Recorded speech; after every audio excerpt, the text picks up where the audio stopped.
रसूल हमजा तोप दा मेरा दागिस्तान दा। अगला विषय है शब्द भाग दूसरा। सारियां नस्लों के अपने थिएटर, अपने नाच, अपने गाने हैं। साडे वाल तां सारियां नस्लों की एक सांझी कला मंडली लेज़गिंका भी है। सारियां नस्लों विच वोल्गा कार खरीदण जां किसी दुकान उत्ते काम करन दे चाहवान लोग भी मिल जाणगे। पर भला ही कोई नस्ली लक्षण है?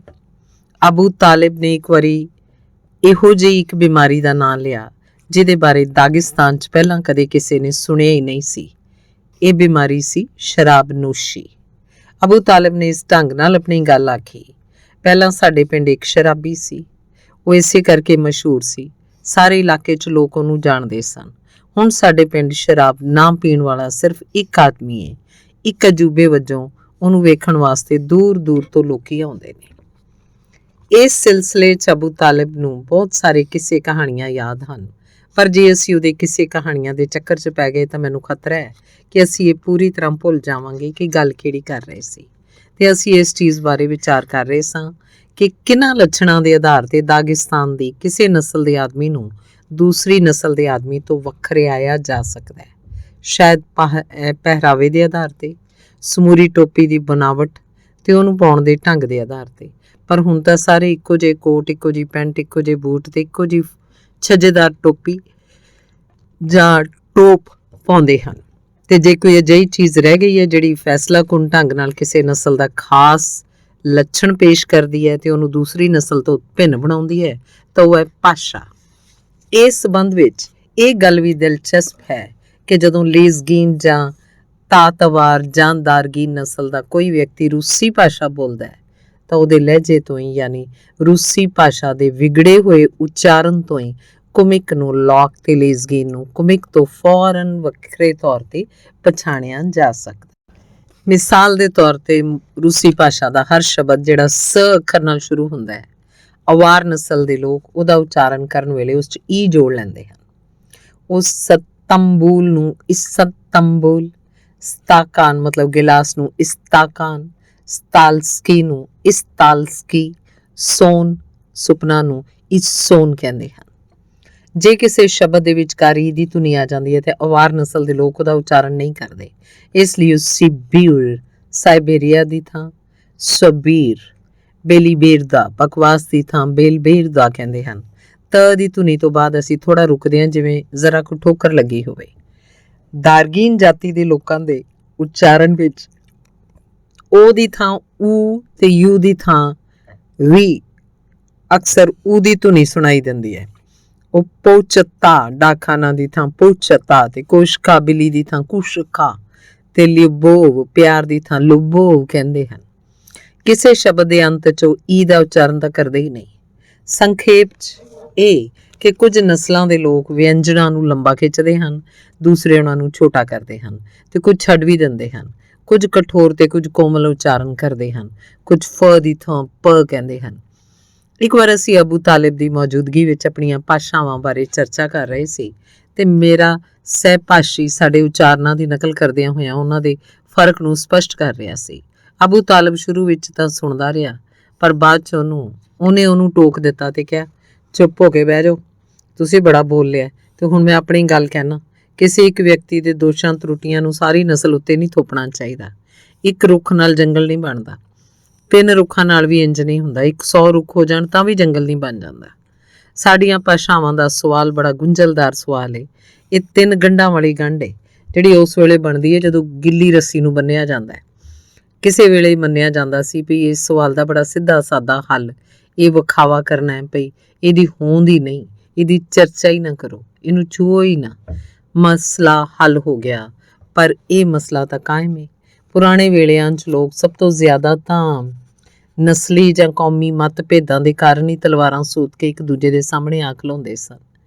ਮੈਨੂੰ ਮਖਾਜ ਕਲਾ 'ਚ ਹੋਏ ਇੱਕ ਪੱਤਰਕਾਰ ਸੰਮੇਲਨ ਦੀ ਯਾਦ ਆ ਰਹੀ ਹੈ। ਮਾਸਕੋ ਤੋਂ 29 ਰਾਜਾਂ ਦੀ ਨੁਮਾਇੰਦਗੀ ਕਰਨ ਵਾਲੇ 38 ਨਾਮਾਨਿਗਾਰ ਦਾਗਿਸਤਾਨ ਆਏ।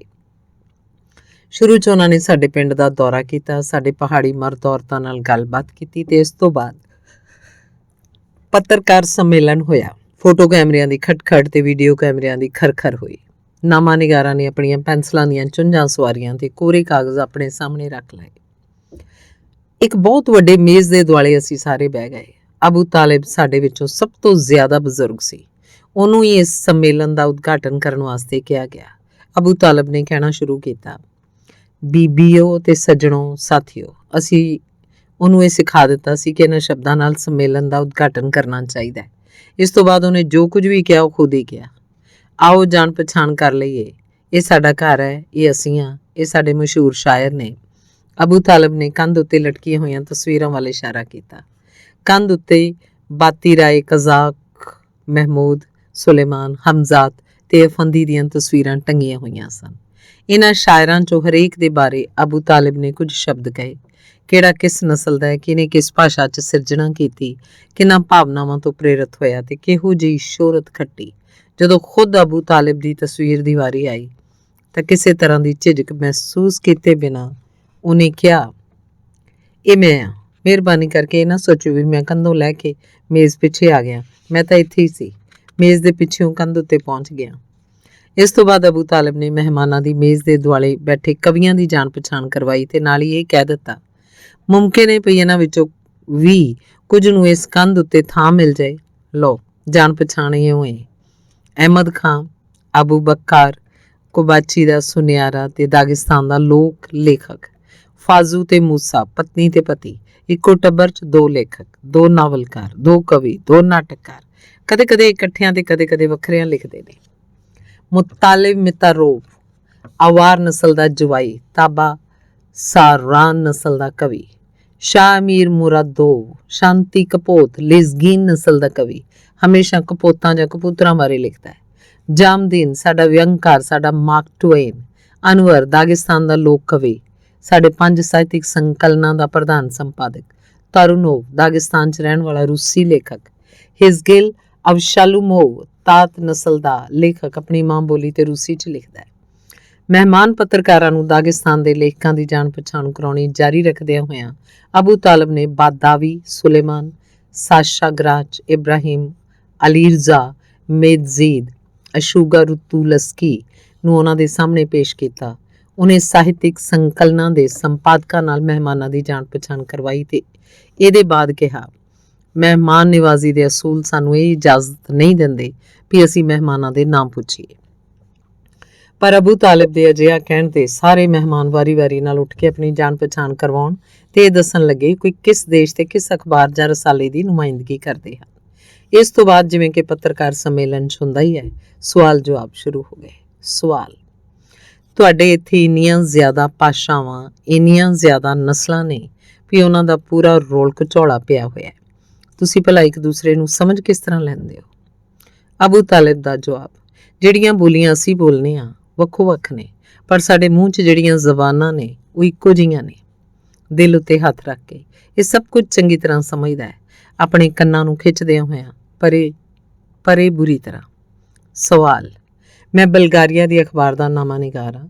ਇਹ ਦੱਸੋ ਵੀ ਦਾਗਿਸਤਾਨ ਦੀਆਂ ਵੱਖੋ-ਵੱਖ ਭਾਸ਼ਾਵਾਂ 'ਚ ਉਸੇ ਤਰ੍ਹਾਂ ਦੀ ਨੇੜਤਾ ਹੈਗੀ ਹੈ ਜਿਵੇਂ ਮਿਸਾਲ ਦੇ ਤੌਰ ਤੇ ਬਲਗਾਰੀਆਈ ਤੇ ਰੂਸੀ ਭਾਸ਼ਾ 'ਚ? ਅਬੂ ਤਾਲਿਬ ਦਾ ਜਵਾਬ, ਬਲਗਾਰੀਆਈ ਤੇ ਰੂਸੀ ਭਾਸ਼ਾਵਾਂ ਸਕੀਆਂ ਭੈਣਾਂ ਵਰਗੀਆਂ ਨੇ, ਪਰ ਸਾਡੀਆਂ ਭਾਸ਼ਾਵਾਂ ਤੋਂ ਬਹੁਤ ਦੂਰ ਦੇ ਰਿਸ਼ਤੇ ਦੀਆਂ ਚਚੇਰੀਆਂ ਮਮੇਰੀਆਂ ਭੈਣਾਂ ਜਿਹੀਆਂ ਵੀ ਨਹੀਂ। ਇਹਨਾਂ 'ਚ ਮਿਲਦੇ ਜੁਲਦੇ ਸ਼ਬਦ ਤਾਂ ਹੈ ਹੀ ਨਹੀਂ। ਸਾਡੇ ਲੇਖਕਾਂ ਵਿੱਚ ਤਾਂ ਕੁਝ ਧੜੇਬੰਦੀ ਹੈਗੀ ਏ, ਪਰ ਸਾਡੀਆਂ ਭਾਸ਼ਾਵਾਂ 'ਚ ਕਿਸੇ ਤਰ੍ਹਾਂ ਦੀ ਧੜੇਬੰਦੀ ਨਹੀਂ। ਹਰ ਭਾਸ਼ਾ ਦਾ ਵੱਖਰਾ ਰੂਪ ਹੈ। ਸਵਾਲ, ਤੁਹਾਡੀਆਂ ਭਾਸ਼ਾਵਾਂ ਦੀ ਹੋਰ ਕਿਹਨਾਂ ਭਾਸ਼ਾਵਾਂ ਨਾਲ ਗੂੜੀ ਸਾਂਝ ਏ ਤੇ ਇਹਨਾਂ ਦਾ ਕਿਹਨਾਂ ਭਾਸ਼ਾਈ ਟੱਬਰਾਂ ਨਾਲ ਸੰਬੰਧ ਹੈ? ਅਬੂ ਤਾਲਿਬ ਦਾ ਜਵਾਬ, ਤਾਤ ਨਸਲ ਦੇ ਲੋਕਾਂ ਦਾ ਕਹਿਣਾ ਹੈ ਵੀ ਉਹ ਤਾਜ਼ਿਕ ਭਾਸ਼ਾ ਸਮਝਦੇ ਨੇ ਤੇ ਹਫੀਜ਼ ਸਾਹਿਤ ਪੜ੍ਹ ਸਕਦੇ ਨੇ, ਪਰ ਮੈਂ ਉਹਨਾਂ ਤੋਂ ਪੁੱਛਣਾ ਵੀ ਜੇ ਤੁਸੀਂ ਸ਼ੇਖ ਸਾਦੀ ਤੇ ਉਮਰ ਖਿਆਮ ਦੀ ਜ਼ਬਾਨ ਸਮਝਦੇ ਹੋ ਤਾਂ ਉਹਨਾਂ ਵਰਗੀ ਸਿਰਜਣਾ ਵੀ ਕਿਉਂ ਨਹੀਂ ਕਰਦੇ? ਪੁਰਾਣੇ ਵਕਤਾਂ 'ਚ ਕੁੜਮਾਈ ਕਰਨ ਵੇਲੇ ਵਰ ਦੀ ਪ੍ਰਸ਼ੰਸਾ ਕਰਦਿਆਂ ਹੋਇਆਂ ਕਿਹਾ ਜਾਂਦਾ ਸੀ, ਉਹ ਕੌਮਿਕ ਭਾਸ਼ਾ ਜਾਣਦਾ ਹੈ। ਇਹਦਾ ਮਤਲਬ ਇਹ ਹੁੰਦਾ ਸੀ ਵੀ ਵਰ ਬਹੁਤ ਹੀ ਜਾਣਨ ਸਮਝਣ ਵਾਲਾ ਬੰਦਾ ਹੈ। ਇਹੋ ਜਿਹੇ ਬੰਦੇ ਦੀ ਪਤਨੀ ਬੜੀ ਸੁਖੀ ਰਹੇਗੀ। ਵਾਕਈ ਕੌਮਿਕ ਭਾਸ਼ਾ ਜਾਣਨ ਵਾਲਾ ਆਦਮੀ ਤੁਰਕੀ, ਆਜ਼ਰਬਾਈਜਾਨੀ, ਤਾਤਾਰੀ, ਬਲਕਾਰ, ਕਜ਼ਾਕ, ਉਜ਼ਬੇਕ, ਕਿਰਗਿਜ਼, ਬਸ਼ਕੀਰੀ ਆਪਸ 'ਚ ਮਿਲਦੀਆਂ ਜੁਲਦੀਆਂ ਬਹੁਤ ਸਾਰੀਆਂ ਇਹੋ ਜਿਹੀਆਂ ਹੋਰ ਭਾਸ਼ਾਵਾਂ ਵੀ ਸਮਝ ਸਕਦਾ ਹੈ। ਅਨੁਵਾਦ ਤੋਂ ਬਿਨਾਂ ਹਿਕਮਤ, ਕਾਇਸੀਨ, ਕੁਲੀਏਵ ਤੇ ਮੁਸਤਾਈ ਕਰੀਮ ਦੀਆਂ ਰਚਨਾਵਾਂ ਪੜ੍ਹ ਸਕਦਾ ਹੈ। ਪਰ ਮੇਰੀ ਭਾਸ਼ਾ ਸਾਡੇ ਲੋਕਾਂ ਤੋਂ ਇਲਾਵਾ ਇਹਨੂੰ ਉਹ ਵਿਦਵਾਨ ਹੀ ਸਮਝਦੇ ਹੋਣਗੇ ਜਿਨ੍ਹਾਂ ਨੇ ਡੀ.ਲਿਟ ਦੀ ਉਪਾਧੀ ਹਾਸਲ ਕਰਨ ਲਈ ਇਹਦੇ ਅਧਿਐਨ 'ਚ ਅਨੇਕ ਸਾਲ ਲਾਏ ਹੋਣਗੇ। ਲੌਕ ਨਸਲ ਦਾ ਇੱਕ ਪ੍ਰਸਿੱਧ ਵਿਅਕਤੀ ਸਾਰੀ ਦੁਨੀਆ 'ਚ ਘੁੰਮ ਕੇ ਇਥੋਪੀਆ ਪਹੁੰਚ ਗਿਆ ਤੇ ਉੱਥੇ ਮੰਤਰੀ ਬਣ ਗਿਆ। ਉਹਨੇ ਇਸ ਗੱਲ ਉੱਤੇ ਜ਼ੋਰ ਦਿੱਤਾ ਕਿ ਆਪਣੀ ਲੰਮੀ ਯਾਤਰਾ ਦੇ ਦੌਰਾਨ ਉਹਦੀ ਸਾਡੀ ਲੌਕ ਭਾਸ਼ਾ ਨਾਲ ਮਿਲਦੀ ਜੁਲਦੀ ਇੱਕ ਵੀ ਭਾਸ਼ਾ ਨਾਲ ਜਾਣ ਪਛਾਣ ਨਹੀਂ ਹੋਈ। ਓਮਾਰ ਹਾਜੀ ਸਾਡੀ ਅਵਾਰ ਭਾਸ਼ਾ ਵੀ ਕਿਸੇ ਹੋਰ ਭਾਸ਼ਾ ਵਰਗੀ ਨਹੀਂ। ਅਬੂ ਤਾਲਿਬ, ਦਾਰਗੀਨ, ਲੇਜ਼ਗੀਨ ਤੇ ਤਾਬਾਸਾਰਾਨ ਭਾਸ਼ਾਵਾਂ ਨਾਲ ਮਿਲਦੀਆਂ ਜੁਲਦੀਆਂ ਭਾਸ਼ਾਵਾਂ ਵੀ ਹੈ ਨਹੀਂ। ਸਵਾਲ, ਇੱਕ ਦੂਸਰੀ ਨਾਲ ਨਾ ਮਿਲਦੀਆਂ ਜੁਲਦੀਆਂ ਇਹ ਸਾਰੀਆਂ ਭਾਸ਼ਾਵਾਂ ਤੁਸੀਂ ਕਿਵੇਂ ਸਿੱਖ ਲਈਆਂ ਨੇ? ਅਬੂ ਤਾਲਿਬ, ਕਿਸੇ ਵੇਲੇ ਮੈਂ ਦਾਗਿਸਤਾਨ 'ਚ ਬਹੁਤ ਘੁੰਮਦਾ ਰਿਹਾ, ਲੋਕਾਂ ਨੂੰ ਗੀਤਾਂ ਗਾਣਿਆਂ ਦੀ ਤੇ ਮੈਨੂੰ ਰੋਟੀ ਦੀ ਲੋੜ ਸੀ। ਜਦੋਂ ਕੋਈ ਆਦਮੀ ਬੇਗਾਨੇ ਪਿੰਡ ਜਾਂਦਾ ਹੈ ਤੇ ਉੱਥੇ ਦੀ ਭਾਸ਼ਾ ਨਹੀਂ ਜਾਣਦਾ ਤਾਂ ਕੁੱਤੇ ਵੀ ਉਸ ਉੱਤੇ ਜ਼ਿਆਦਾ ਗੁੱਸੇ ਨਾਲ ਭੌਂਕਦੇ ਨੇ। ਲੋੜ ਨੇ ਮੈਨੂੰ ਸਾਰੇ ਦਾਗਿਸਤਾਨ ਦੀਆਂ ਭਾਸ਼ਾਵਾਂ ਸਿੱਖਣ ਲਈ ਮਜਬੂਰ ਕੀਤਾ। ਸਵਾਲ, ਫਿਰ ਵੀ ਭਲਾ ਦਾਗਿਸਤਾਨ ਦੀਆਂ ਭਾਸ਼ਾਵਾਂ ਦੀ ਸਮਾਨਤਾ ਤੇ ਅਸਮਾਨਤਾ ਦੇ ਲੱਛਣਾਂ ਦੀ ਵਧੇਰੇ ਵਿਸਥਾਰ ਨਾਲ ਚਰਚਾ ਕਰਨਾ ਸੰਭਵ ਨਹੀਂ। ਭਲਾ ਇਹ ਕਿਵੇਂ ਹੋਇਆ ਵੀ ਇੰਨੇ ਛੋਟੇ ਜਿਹੇ ਦੇਸ਼ 'ਚ ਇੰਨੀਆਂ ਵੱਖ-ਵੱਖ ਭਾਸ਼ਾਵਾਂ ਨੇ? ਅਬੂ ਤਾਲਿਬ, ਸਾਡੀਆਂ ਭਾਸ਼ਾਵਾਂ ਦੀ ਸਮਾਨਤਾ ਦੇ ਬਾਰੇ ਅਨੇਕ ਪੁਸਤਕਾਂ ਲਿਖੀਆਂ ਜਾ ਚੁੱਕੀਆਂ ਨੇ। ਮੈਂ ਵਿਦਵਾਨ ਜਾਂ ਭਾਸ਼ਾ ਦਾ ਮਾਹਰ ਨਹੀਂ, ਪਰ ਜਿਸ ਰੂਪ 'ਚ ਇਸ ਸਮੱਸਿਆ ਦੀ ਕਲਪਨਾ ਕਰਨਾ ਉਹਨੂੰ ਤੁਹਾਡੇ ਸਾਹਮਣੇ ਪੇਸ਼ ਕਰਨਾ। ਅਸੀਂ ਜਿਹੜੇ ਇੱਥੇ ਬੈਠੇ ਹੋਏ ਹਾਂ, ਸਾਡੇ 'ਚੋਂ ਕੁਝ ਦਾ ਪਹਾੜਾਂ ਵਿੱਚ ਤੇ ਕੁਝ ਦਾ ਮੈਦਾਨਾਂ 'ਚ ਜਨਮ ਹੋਇਆ ਸੀ ਤੇ ਅਸੀਂ ਉੱਥੇ ਹੀ ਵੱਡੇ ਹੋਏ ਸਾਂ। ਕੁਝ ਗਰਮ ਇਲਾਕਿਆਂ ਵਿੱਚ ਤੇ ਕੁਝ ਠੰਡੇ ਇਲਾਕਿਆਂ 'ਚ, ਕੁਝ ਨਦੀ ਦੇ ਕੰਢੇ, ਕੁਝ ਸਾਗਰ ਕੰਢੇ ਪੈਦਾ ਹੋਏ ਤੇ ਵੱਡੇ ਹੋਏ। ਕੁਝ ਨੇ ਉੱਥੇ ਜਨਮ ਲਿਆ ਜਿੱਥੇ ਖੇਤ ਨੇ ਪਰ ਬਲਦ ਨਹੀਂ, ਕੁਝ ਉੱਥੇ ਪੈਦਾ ਹੋਏ ਨੇ ਜਿੱਥੇ ਬਲਦ ਨੇ ਪਰ ਖੇਤ ਨਹੀਂ, ਕੁਝ ਉੱਥੇ ਜਨਮੇ ਨੇ ਜਿੱਥੇ ਅੱਗ ਏ ਪਰ ਪਾਣੀ ਨਹੀਂ, ਤੇ ਕੁਝ ਨੇ ਉੱਥੇ ਜਨਮ ਲਿਆ ਜਿੱਥੇ ਪਾਣੀ ਹੈ ਪਰ ਅੱਗ ਨਹੀਂ। ਇੱਕ ਥਾਂ ਮਾਸ ਏ, ਦੂਜੀ ਥਾਂ ਅੰਨ ਤੇ ਤੀਜੀ ਥਾਂ ਫਲ। ਜਿੱਥੇ ਪਨੀਰ ਰੱਖਿਆ ਜਾਂਦਾ ਉੱਥੇ ਚੂਹੇ ਹੋ ਜਾਂਦੇ ਨੇ, ਜਿੱਥੇ ਭੇਡਾਂ ਚਾਰੀਆਂ ਜਾਂਦੀਆਂ ਨੇ ਉੱਥੇ ਬਘਿਆੜ ਦੀ ਭਰਮਾਰ ਹੋ ਜਾਂਦੀ ਹੈ। ਇਹਦੇ ਇਲਾਵਾ ਇਤਿਹਾਸ, ਜੰਗ, ਭੂਗੋਲ, ਵੱਖ-ਵੱਖ ਗੁਆਂਢੀਆਂ ਤੇ ਕੁਦਰਤ ਨੂੰ ਵੀ ਧਿਆਨ 'ਚ ਰੱਖਣਾ ਚਾਹੀਦਾ ਹੈ। ਸਾਡੇ ਵੱਲੋਂ ਪ੍ਰਕਿਰਤੀ ਸ਼ਬਦ ਦੇ ਦੋ ਅਰਥ ਨੇ। ਇਹਦਾ ਇੱਕ ਤਾਂ ਅਰਥ ਹੈ ਭੋਏ, ਘਾਹ, ਰੁੱਖ, ਪਰਬਤ ਤੇ ਦੂਜਾ ਅਰਥ ਹੈ ਮਨੁੱਖ ਦਾ ਸੁਭਾਅ। ਵੱਖ-ਵੱਖ ਥਾਵਾਂ ਉੱਤੇ ਵੱਖੋ-ਵੱਖ ਤਰ੍ਹਾਂ ਦੀ ਪ੍ਰਕਿਰਤੀ ਨੇ ਵੱਖੋ-ਵੱਖ ਨਾਵਾਂ, ਨੇਮਾਂ ਤੇ ਰਸਮਾਂ ਰਿਵਾਜ਼ਾਂ ਦੇ ਪ੍ਰਗਟ ਹੋਣ 'ਚ ਹਿੱਸਾ ਪਾਇਆ। ਵੱਖ-ਵੱਖ ਥਾਵਾਂ ਤੇ ਵੱਖ-ਵੱਖ ਢੰਗ ਨਾਲ ਸਮੂਰੀ ਟੋਪੀ ਪਾਈ ਜਾਂਦੀ ਹੈ, ਵੱਖ-ਵੱਖ ਢੰਗ ਨਾਲ ਕੱਪੜੇ ਪਾਏ ਜਾਂਦੇ ਨੇ ਤੇ ਮਕਾਨ ਬਣਾਏ ਜਾਂਦੇ ਨੇ। ਪੰਘੂੜੇ ਕੋਲ ਵੱਖ-ਵੱਖ ਤਰ੍ਹਾਂ ਦੀਆਂ ਲੋਰੀਆਂ ਗਾਈਆਂ ਜਾਂਦੀਆਂ ਨੇ। ਮਹਿਮੂਦ ਨੇ 2 ਤਾਰਾਂ ਵਾਲੇ ਪੰਦੂਰੇ ਤੇ ਆਪਣੇ ਗੀਤ ਗਾਏ। ਇਰਚੀ ਕਜ਼ਾਕ ਦੇ ਪੰਦੂਰੇ 'ਚ 3 ਤਾਰ ਸਨ। ਲੇਜ਼ਗੀਨ ਨਸਲ ਦਾ ਸੁਲੇਮਾਨ ਸਤਾਲਸਕੀ ਤਾਰਾ ਨਾਂ ਦਾ ਵਾਜਾ ਵਜਾਉਂਦਾ ਸੀ। ਕੁਝ ਵਾਜਿਆਂ ਵਾਸਤੇ ਬੱਕਰੀ ਦੀਆਂ ਆਂਦਰਾਂ ਤੇ ਕੁਝ ਵਾਸਤੇ ਲੋਹੇ ਦੇ ਤਾਰ ਬਣਾਏ ਜਾਂਦੇ ਨੇ। ਨਸਲਾਂ ਜਾਂ ਜਨਗਣ ਅਨੇਕ ਨੇ ਤੇ ਹਰ ਇੱਕ ਦੇ ਆਪਣੇ ਰਸਮੋ ਰਿਵਾਜ਼ ਨੇ। ਸਭ ਥਾਈਂ ਇਸ ਤਰ੍ਹਾਂ ਹੀ ਹੈ। ਬੱਚੇ ਦਾ ਜਨਮ ਹੁੰਦਾ ਹੈ, 1 ਸਾਲ 'ਚ ਬੱਚੇ ਨੂੰ ਬਪਤਿਸਮਾ ਦਿੱਤਾ ਜਾਂਦਾ ਹੈ, ਦੂਜੀ ਵਿੱਚ ਉਹਦੀ ਸੁੰਨਤ ਕੀਤੀ ਜਾਂਦੀ ਹੈ, ਤੀਜੀ ਵਿੱਚ ਉਹਦੇ ਜਨਮ ਦਾ ਸਰਟੀਫਿਕੇਟ ਤਿਆਰ ਕੀਤਾ ਜਾਂਦਾ ਹੈ। ਮੁੰਡਾ ਜਦੋਂ ਬਾਲਗ ਹੁੰਦਾ ਹੈ ਤਾਂ ਹੋਰ ਰਸਮੋ ਰਿਵਾਜ਼ ਸਾਹਮਣੇ ਆਉਂਦੇ ਨੇ। ਕਿਸੇ ਕੁੜੀ ਨਾਲ ਉਹਦੀ ਕੁੜਮਾਈ ਕੀਤੀ ਜਾਂਦੀ ਹੈ। ਵੈਸੇ ਕੁੜਮਾਈ ਕਰਨਾ ਇਹ ਵੀ ਇੱਕ ਰੀਤ ਹੀ ਹੈ। ਮੈਂ ਇਹ ਕਹਿਣਾ ਚਾਹੁੰਦਾ ਵੀ ਕੋਈ ਗੱਭਰੂ ਵਿਆਹ ਕਰਦਾ ਹੈ ਤਾਂ ਤੀਜੇ ਢੰਗ ਦੇ ਰਸਮੋ ਰਿਵਾਜ਼ ਨਾਲ ਵਾਹ ਪੈਂਦਾ ਹੈ। ਦਾਗਿਸਤਾਨ 'ਚ ਵਿਆਹ ਦੇ ਰਸਮੋ ਰਿਵਾਜ਼ ਦੀ ਚਰਚਾ ਕਰਨ ਵਾਸਤੇ ਤਾਂ ਪੂਰੇ 1 ਦਿਨ ਦਾ ਸਮਾਂ ਵੀ ਨਾ ਕਾਫੀ ਰਹੇਗਾ। ਜੇ ਤੁਹਾਡੇ 'ਚੋਂ ਕੋਈ ਉਹਨਾਂ ਦੇ ਬਾਰੇ ਜਾਣਨਾ ਚਾਹੁੰਦਾ ਤਾਂ ਉਹਨੂੰ ਅਸੀਂ ਦਾਗਿਸਤਾਨ ਦੇ ਜਨਗਣ ਦੇ ਰਸਮੋ ਰਿਵਾਜ਼ ਪੁਸਤਕ ਭੇਟ ਕਰ ਦਿਆਂਗੇ। ਤੁਸੀਂ ਘਰ ਜਾ ਕੇ ਉਹਨੂੰ ਪੜ੍ਹ ਲਿਓ ਜੀ। ਸਵਾਲ, ਰਸਮੋ ਰਿਵਾਜ਼ ਵੀ ਵੱਖ-ਵੱਖ ਨੇ। ਇਸ ਹਾਲਤ ਵਿੱਚ ਕਿਹੜੀ ਚੀਜ਼ ਤੁਹਾਡੇ ਲੋਕਾਂ ਨੂੰ ਨੇੜੇ ਲਿਆਉਂਦੀ ਹੈ, ਇੱਕ ਲੜੀ 'ਚ ਪਰੋਂਦੀ ਹੈ? ਅਬੂ ਤਾਲਿਬ, ਦਾਗਿਸਤਾਨ। ਸਵਾਲ, ਦਾਗਿਸਤਾਨ? ਸਾਨੂੰ ਇਹ ਦੱਸਿਆ ਗਿਆ ਵੀ ਦਾਗਿਸਤਾਨ ਦਾ ਅਰਥ ਪਰਬਤਾਂ ਦਾ ਦੇਸ਼ ਸੀ। ਇਹਦਾ ਮਤਲਬ ਤਾਂ ਇਹ ਹੋਇਆ ਵੀ ਦਾਗਿਸਤਾਨ ਇੱਕ ਥਾਂ ਦਾ ਨਾਂ ਹੈ। ਅਬੂ ਤਾਲਿਬ, ਥਾਂ ਦਾ ਨਾਂ ਨਹੀਂ, ਸਗੋਂ ਮਾਤ ਭੂਮੀ ਗਣਰਾਜ ਦਾ ਨਾਂ ਹੈ। ਜਿਹੜੇ ਪਹਾੜਾਂ 'ਚ ਰਹਿੰਦੇ ਨੇ ਤੇ ਜਿਹੜੇ ਵਾਦੀਆਂ ਵਿੱਚ, ਉਹਨਾਂ ਸਾਰਿਆਂ ਲਈ ਇਸ ਸ਼ਬਦ ਦੇ ਇੱਕੋ ਜਿਹੇ ਅਰਥ ਨੇ। ਨਹੀਂ, ਦਾਗਿਸਤਾਨ ਇਹ ਸਿਰਫ ਭੂਗੋਲਿਕ ਧਾਰਨਾ ਨਹੀਂ, ਦਾਗਿਸਤਾਨ ਦਾ ਆਪਣਾ ਰੰਗ ਰੂਪ ਹੈ। ਉਹਦੀਆਂ ਆਪਣੀਆਂ ਖਾਹਿਸ਼ਾਂ, ਅਭਿਲਾਸ਼ਾਵਾਂ ਤੇ ਸੁਪਨੇ ਨੇ। ਉਹਦਾ ਸਾਂਝਾ ਇਤਿਹਾਸ, ਸਾਂਝੀ ਕਿਸਮਤ, ਸਾਂਝੇ ਸੁੱਖ ਦੁੱਖ ਨੇ। ਭਲਾ ਇੱਕ ਉਂਗਲੀ ਦਾ ਦਰਦ ਦੂਜੀ ਉਂਗਲੀ ਮਹਿਸੂਸ ਨਹੀਂ ਕਰਦੀ? ਸਾਡੇ ਇੱਥੇ ਅਕਤੂਬਰ ਇਨਕਲਾਬ, ਲੈਨਿਨ ਦੇ ਰੂਸ 'ਚ ਸਾਂਝੇ ਸ਼ਬਦ ਵੀ ਨੇ। ਇਹਨਾਂ ਸ਼ਬਦਾਂ ਦਾ ਹਰ ਭਾਸ਼ਾ 'ਚ ਅਨੁਵਾਦ ਕਰਨ ਦੀ ਵੀ ਲੋੜ ਨਹੀਂ। ਅਨੁਵਾਦ ਤੋਂ ਬਿਨਾਂ ਹੀ ਉਹ ਤਾਂ ਸਮਝ ਆ ਜਾਂਦੇ ਨੇ। ਸਾਡੇ ਲੇਖਕਾਂ 'ਚ ਬਹੁਤ ਸਾਰੇ ਵਾਦ ਵਿਵਾਦ ਹੁੰਦੇ ਨੇ, ਪਰ ਇਹਨਾਂ 3 ਸ਼ਬਦਾਂ ਦੇ ਬਾਰੇ ਸਾਡੇ 'ਚ ਕੋਈ ਮਤਭੇਦ ਨਹੀਂ। ਤੁਸੀਂ ਸਮਝ ਗਏ ਹੋਵੋਗੇ। ਸਵਾਲ, ਇਹ ਤਾਂ ਅਸੀਂ ਸਮਝ ਹੀ ਗਏ ਆ, ਪਰ ਮੈਂ ਇੱਕ ਹੋਰ ਗੱਲ ਪੁੱਛਣੀ ਚਾਹੁੰਦਾ। ਇੱਕ ਅਖਬਾਰ 'ਚ ਮੈਂ ਅੱਜ ਅਦਾਲੋ ਅਲੀਏਵ ਦੀ ਕਵਿਤਾ ਪੜ੍ਹੀ ਸੀ। ਅਨਾਤੋਲੀ ਜੈਤਸ ਨੇ ਉਹਦਾ ਰੂਸੀ 'ਚ ਅਨੁਵਾਦ ਕੀਤਾ ਸੀ। ਉੱਥੇ ਕਿਹਾ ਗਿਆ ਸੀ ਕਿ ਅਨੁਵਾਦ ਦਾਗਿਸਤਾਨੀ ਭਾਸ਼ਾ ਤੋਂ ਕੀਤਾ ਗਿਆ। ਇਹ ਕਿਹੜੀ ਭਾਸ਼ਾ ਹੈ? ਅਬੂ ਤਾਲਿਬ, ਇਹ ਭਾਸ਼ਾ ਤਾਂ ਮੈਂ ਵੀ ਨਹੀਂ ਜਾਣਦਾ। ਅਦਾਲੋ ਅਲੀਏਵ ਨਾਲ ਮੇਰੀ ਕੱਲ੍ਹ ਮੁਲਾਕਾਤ ਹੋਈ ਸੀ ਤੇ ਉਹਦੇ ਨਾਲ ਗੱਲਬਾਤ ਕੀਤੀ ਸੀ। ਕੱਲ੍ਹ ਤੱਕ ਤਾਂ ਉਹ ਅਵਾਰ ਸੀ, ਪਤਾ ਨਹੀਂ ਉਹਦੇ ਵਿੱਚ ਇਹੋ ਜਿਹੀ ਕਿਹੜੀ ਤਬਦੀਲੀ ਹੋ ਗਈ ਹੈ, ਪਰ ਤੁਸੀਂ ਇਸ ਮਾਮਲੇ ਵੱਲ ਕੋਈ ਧਿਆਨ ਨਾ ਦਿਓ, ਇਹ ਤਾਂ ਮਹਿਜ਼ ਗਲਤੀ ਹੈ। ਸਵਾਲ, ਸਾਡੇ ਸੰਯੁਕਤ ਰਾਜ ਅਮਰੀਕਾ ਵਿੱਚ ਵੀ ਅਨੇਕ ਨਸਲਾਂ ਤੇ ਭਾਸ਼ਾਵਾਂ ਨੇ, ਪਰ ਮੂਲ ਤੇ ਸਰਕਾਰੀ ਭਾਸ਼ਾ ਅੰਗਰੇਜ਼ੀ ਹੈ। ਸਾਰੇ ਕੰਮਕਾਰ, ਪੈਦਾਵਾਰ ਦੇ ਸਾਰੇ ਮਾਮਲੇ ਤੇ ਦਸਤਾਵੇਜ਼ਾਂ ਵਿੱਚ ਇਸੇ ਭਾਸ਼ਾ ਦੀ ਵਰਤੋਂ ਹੁੰਦੀ ਹੈ। ਪਰ ਤੁਹਾਡੇ ਇੱਥੇ ਕਿਹੜੀ ਮੂਲ ਭਾਸ਼ਾ ਹੈ? ਅਬੂ ਤਾਲਿਬ, ਹਰੇਕ ਵਿਅਕਤੀ ਲਈ ਉਹਦੀ ਮੂਲ ਭਾਸ਼ਾ ਉਹਦੀ ਮਾਂ ਦੀ ਭਾਸ਼ਾ ਹੈ। ਜਿਹੜਾ ਆਦਮੀ ਆਪਣੇ ਪਹਾੜਾਂ ਨੂੰ ਪਿਆਰ ਨਹੀਂ ਕਰਦਾ, ਉਹ ਬੇਗਾਨੇ ਮੈਦਾਨਾਂ ਨੂੰ ਵੀ ਪਿਆਰ ਨਹੀਂ ਕਰ ਸਕਦਾ। ਜਿਹੜਾ ਸੁੱਖ ਘਰ ਨਹੀਂ ਮਿਲਿਆ, ਉਹ ਬਾਹਰ ਸੜਕ ਤੇ ਵੀ ਨਹੀਂ ਮਿਲੇਗਾ। ਜਿਹੜਾ ਆਪਣੀ ਮਾਂ ਦੀ ਚਿੰਤਾ ਨਹੀਂ ਕਰਦਾ, ਉਹ ਬੇਗਾਨੀ ਔਰਤ ਦੀ ਚਿੰਤਾ ਵੀ ਨਹੀਂ ਕਰੇਗਾ। ਜਦੋਂ ਹੱਥ ਵਿੱਚ ਮਜ਼ਬੂਤੀ ਨਾਲ ਤਲਵਾਰ ਫੜਨੀ ਹੋਵੇ ਜਾਂ ਕਿਸੇ ਦੋਸਤ ਨਾਲ ਨਿੱਘ ਭਰੇ ਜੋਸ਼ ਨਾਲ ਹੱਥ ਮਿਲਾਉਣਾ ਹੋਵੇ, ਤਾਂ ਹੱਥ ਦੀਆਂ ਸਾਰੀਆਂ ਉਂਗਲਾਂ ਮੂਲ ਹੁੰਦੀਆਂ ਨੇ। ਸਵਾਲ, ਮੈਂ ਮੁਤਾਲਿਬ ਮਿਤਾਰੋਵ ਦੀ ਲੰਮੀ ਕਵਿਤਾ ਪੜ੍ਹੀ ਹੈ। ਉਸ 'ਚ ਉਹਨੇ ਇਸ ਗੱਲ ਤੇ ਜ਼ੋਰ ਦਿੱਤਾ ਹੈ ਕਿ ਉਹ ਨਾ ਤਾਂ ਅਵਾਰ, ਨਾ ਤਾਤ, ਨਾ ਤਾਬਾਸਾਰਾਨਾ ਤੇ ਨਾ ਹੀ ਦਾਗਿਸਤਾਨੀ ਹੈ। ਤੁਸੀਂ ਇਹਦੇ ਬਾਰੇ ਕੀ ਕਹਿ ਸਕਦੇ ਹੋ? ਅਬੂ ਤਾਲਿਬ ਮਿਤਾਰੋਵ ਨੂੰ ਲੱਭਦਿਆਂ ਆਇਆ, ਸੁਣ ਮਿਤਾਰੋਵ, ਤੂੰ ਅਵਾਰ ਕੋਮਿਕ ਤਾਤ ਨਗੋਈ ਲੇਜ਼ਗੀਨ ਨਹੀਂ, ਇਹ ਤਾਂ ਮੈਨੂੰ ਬੜੇ ਚਿਰਾਂ ਤੋਂ ਪਤਾ ਹੈ, ਪਰ ਤੂੰ ਤਾਬਾਸਾਰਾਨਾ ਵੀ ਨਹੀਂ, ਇਹ ਤਾਂ ਮੈਂ ਪਹਿਲੀ ਵਾਰੀ ਸੁਣਨਾ ਪਿਆ। ਆਖਿਰ ਤੂੰ ਕੌਣ ਹੈ? ਕੱਲ ਤਾਂ ਤੂੰ ਸ਼ਾਇਦ ਇਹ ਵੀ ਕਹਿ ਦੇਂਗਾ ਵੀ ਤੂੰ ਮੁਤਾਲਿਬ ਵੀ ਨਹੀਂ ਤੇ ਮਿਤਾਰੋਵ ਵੀ ਨਹੀਂ। ਮਿਸਾਲ ਦੇ ਤੌਰ ਤੇ ਮੈਂ ਅਬੂ ਤਾਲਿਬ ਗਫੂਰੋਵ ਹਾਂ। ਮੈਂ ਸਭ ਤੋਂ ਪਹਿਲਾਂ ਤਾਂ ਲਾਕ ਨਸਲ ਦਾ, ਦੂਜੇ ਦਾਗਿਸਤਾਨੀ ਹਾਂ, ਤੀਸਰੇ ਸੋਵੀਅਤ ਦੇਸ਼ ਦਾ ਸ਼ਾਇਰ ਹਾਂ, ਜਾਂ ਇਹਦੇ ਉਲਟੇ ਆਖਿਆ ਜਾ ਸਕਦਾ ਹੈ, ਸਭ ਤੋਂ ਪਹਿਲਾਂ ਮੈਂ ਸੋਵੀਅਤ ਸ਼ਾਇਰ ਹਾਂ, ਦੂਜੇ ਵੀ ਮੈਂ ਦਾਗਿਸਤਾਨ ਗਣਰਾਜ 'ਚ ਰਹਿਣਾ, ਤੇ ਤੀਸਰੇ ਕਿ ਲਾਕ ਨਸਲ ਦਾ ਤੇ ਲਾਕ ਭਾਸ਼ਾ 'ਚ ਲਿਖਣਾ। ਇਹ ਸਭ ਕੁਝ ਮੇਰੇ ਨਾਲ ਅਟੁੱਟ ਰੂਪ 'ਚ ਜੁੜਿਆ ਹੋਇਆ ਹੈ। ਇਹ ਮੇਰਾ ਸਭ ਤੋਂ ਕੀਮਤੀ ਖਜ਼ਾਨਾ ਹੈ। ਮੈਂ ਇਹਨਾਂ 'ਚੋਂ ਕਿਸੇ ਵੀ ਚੀਜ਼ ਤੋਂ ਇਨਕਾਰ ਨਹੀਂ ਕਰਨਾ ਚਾਹੁੰਦਾ। ਇਹਨਾਂ ਲਈ ਮੈਂ ਆਪਣੀ ਜਾਨ ਦੀ ਬਾਜ਼ੀ ਵੀ ਲਾ ਦਿਆਂਗਾ। ਸਵਾਲ, ਜਰਮਨ ਜਨਵਾਦੀ ਜਨਤੰਤਰ ਦਾ ਨਾਮਾਨਿਗਾਰ। ਮੇਰੇ ਹੱਥ ਵਿੱਚ ਚਿਕਿਤਸਾ ਵਿਗਿਆਨ ਦੀ PhD ਸਾਥੀ ਅਲੀ ਕਿਸ਼ੀਏਵ ਦੀ ਕਿਤਾਬ ਹੈ। ਇਹਦਾ ਸਿਰਲੇਖ ਹੈ ਦਾਗਿਸਤਾਨ 'ਚ ਲੰਮੀ ਉਮਰ। ਇਸ ਵਿੱਚ ਲੇਖਕ ਨੇ 100 ਸਾਲ ਤੋਂ ਜ਼ਿਆਦਾ ਉਮਰ ਦੇ ਲੋਕਾਂ ਦੇ ਬਾਰੇ ਲਿਖਿਆ ਹੈ ਤੇ ਸਾਬਤ ਕੀਤਾ ਹੈ ਕਿ ਲੰਮੀ ਉਮਰ ਦੇ ਨਜ਼ਰੀਏ ਤੋਂ ਦਾਗਿਸਤਾਨ ਦੀ ਸੋਵੀਅਤ ਸੰਘ 'ਚ ਪਹਿਲੀ ਥਾਂ ਹੈ। ਪਰ ਉਹਨੇ ਗਾਂ ਇਸ ਗੱਲ ਦੀ ਵੀ ਪੁਸ਼ਟੀ ਕੀਤੀ ਹੈ ਕਿ ਇੱਥੋਂ ਦੀਆਂ ਨਸਲਾਂ ਵਿੱਚ ਹੌਲੀ-ਹੌਲੀ ਇੱਕ ਦੂਸਰੇ ਦੇ ਨੇੜੇ ਹੋਣ ਦੀ ਬਿਰਤੀ ਦਿਸਦੀ ਪਈ ਹੈ ਤੇ ਆਖਰਕਾਰ ਦਾਗਿਸਤਾਨ 'ਚ ਇੱਕ ਹੀ ਨਸਲ ਹੋ ਜਾਣ ਦੀ ਸੰਭਾਵਨਾ ਹੈ। ਕੁਝ ਸਾਲਾਂ ਬਾਅਦ ਅਵਾਰ, ਦਾਰਗੀਨ ਤੇ ਨੋਗਾਈ ਨਸਲ ਦੇ ਲੋਕ ਆਪਣੇ ਆਪ ਨੂੰ ਦਾਗਿਸਤਾਨੀ ਮੰਨਣ ਲੱਗ ਪੈਣਗੇ ਤੇ ਪਾਸਪੋਰਟ ਵਿੱਚ ਵੀ ਇੰਝ ਹੀ ਲਿਖਣਗੇ। ਮੈਂ ਤੁਹਾਡੇ ਇੱਕ ਹੋਰ ਵਿਦਵਾਨ ਦੇ ਲੇਖ ਵੀ ਪੜ੍ਹੇ ਨੇ।